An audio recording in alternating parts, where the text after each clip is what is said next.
ব্রাহ্মণপাড়া জামতলী প্রবাসী সমাজ কল্যাণ পরিষদের পরিচিতি সভা ও মিলাদ মাহফিল অনুষ্ঠিত। কুমিল্লা ব্রাহ্মণপাড়া উপজেলার ১ নং মাধবপুর ইউনিয়নের ৬ নং ওয়ার্ড জামতলী প্রবাসী সমাজ কল্যাণ পরিষদের পরিচিতি সভা ও মিলাদ মাহফিল ২৮ এপ্রিল রোজ সোমবার বিকাল ৩ ঘটিকা জামতলী ঈদগাহ মাঠে অনুষ্ঠিত হয়েছে।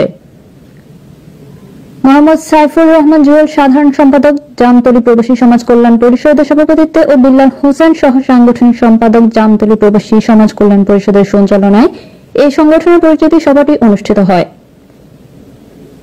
উক্ত সভায় ৯ সদস্য বিশিষ্ট উপদেষ্টা মণ্ডলী পরিষদ গঠন করা হয়েছে। সংগঠনটিতে নজরুল ইসলাম বাদশাহকে সভাপতি ও সাইফুর রহমান জুয়েলকে সাধারণ সম্পাদক করে ২০ সদস্য বিশিষ্ট কার্যকরী পরিষদ সভা গঠন করা হয়েছে। ৩৯ সদস্য বিশিষ্ট এই সংগঠন কার্যকরী পরিষদ গঠন করা হয়েছে। ১ নং মাধবপুর ইউনিয়ন সহ জামতলী গ্রামকে একটি আদর্শ গ্রাম তৈরিতে সংগঠনের পক্ষ থেকে সর্বোচ্চ ভূমিকা পালন করা হবে।